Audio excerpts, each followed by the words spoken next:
Yeah, it's a little bit my fault. It's not doom and gloom. I mean, if you look, I'm not I like analytics, we're huge, but we've really made some strides analytically. So I wanted the players to understand that I know this stats. Sometimes I think Gretzky said stats are for losers, which was pretty funny. He said that to me once, but I think things like we're third in the league, last 8 games in zone possession and expected goals were let. Like these are pretty good stats. So there is positives, but we have to shore up obviously some stuff on the ice during the games. So I want them to understand that they've made some strides. There's positives. And, we got to get a couple individuals playing better. We know that, but as a team, I think the guys have been buying in. This team still really has defensive issues, which we've seen all season long. We've seen it for a couple of seasons now. When you look at the team as a whole, is it a bigger task than you originally anticipated? Well, I think we have to have more conviction in defending.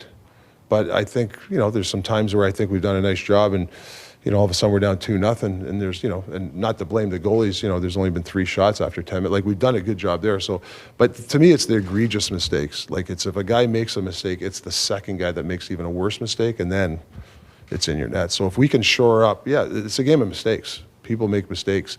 It's just the severity of it where we kind of we're on the wrong side of it. How do you plan to use, if you're willing to share, how do you plan to use your goaltenders for the next few days? Because Demers is maybe backing up Saturday, so as far as Archers and Colin here, what are your plans? Yeah, I got to make sure I get a couple of practices for Denver if we put him in, and he's coming along great. So, obviously he's going to be in the net soon. And, I'd like to see the kid Seeloff play. Like, I heard a lot of good things about him, and it's probably a good time to get him in and see before Denver gets in here. So tonight, you think Archers tonight? Or? Yeah, he's got a good shot at playing. Just got to look at a couple of things, but yeah. What do you hope to see out of Kuzmenko tonight? Any changes to his game? Well, I liked this first half of the game. I thought he had some energy. We have a game plan with him, and Sergei's here now. He's spent a lot of time in the video room with him, and I think it helped last game. He's obviously got to work on certain parts of his game. Like I said, it's a long term. It's not short term with him. We got to get him in good skating. Like he's got to move his feet. He's really good with the puck, but he has to play without the puck, and that's something that his attitude's been great. He wants to, him and Sergei have been spending a lot of time together. How much of bringing Sergei here was about the fact you've got a couple Russian players? It's not just language; it's culture, the way they understand the game, the way they speak the game. Was that part of the factor too? Yeah, for sure. Sergei's he's a culture classy, high character guy. And that we have a couple of Russian guys really helps with him here. But just our defense is his whole way he approaches things. And, I think I've seen some improvement in some guys because of the guys. And it's small sample size. I mean, they've only been here a couple of weeks, Sergei and Footy. But they just the way they teach, it's a very positive style. JT and Luke both talked about defense being a mindset. It's something that you want to have to do. You played the game, you've been alongside teammates who either wanted to play defense or not. Are you trying to reprogram some guys here to think this is the way that we have to play, and are they capable of playing that way?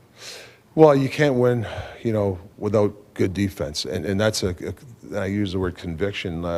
We're in our spots, but there's a way of, we have a lot of good teachers here and technique and all that, but there's also the battle and the will, to squash a cycle. We got to squash some more cycles. The wingers up top got to be a little bit more straight line, stop and start, and you got to block some shots. Like, it seems like we're getting a lot of our shots blocked. We're not blocking enough shots up top, and I think that's a little bit of a will and stop and start game.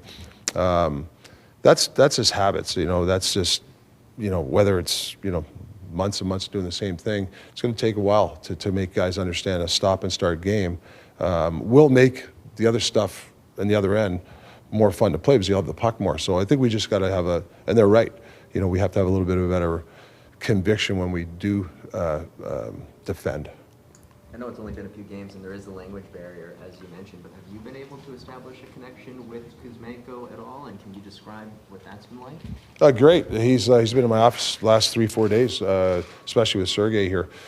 He's got the marker out and he's asking questions. Hey, where should I go in these positions? And that's what I like. He's asking questions. So there's really no language barrier in the sense that you can do it other ways, and plus Sergei's here. So, and he's not bad at English. He's starting to learn some of our terminology. And finally, new coach, new system, it's a transition. Can you talk to me a little bit about your tolerance when it comes to growing pains? I imagine you don't want to see the result that you saw last game, but talk to me about your tolerance. Well, I got to be careful because as bad as the says 6-1. I mean, there's some good things. That power play we had in their end for 4 minutes. We missed an empty net. We had 3 or 4 crossbar posts. I mean, that's the reality. If a couple go in, it's 3-3. Maybe confidence level comes in some guys. So you got to be careful. I don't think it was as bad as the score. But listen, at the end of the day, the results do matter. But just as long as it doesn't hamper guys get frustrated, it hampers the process.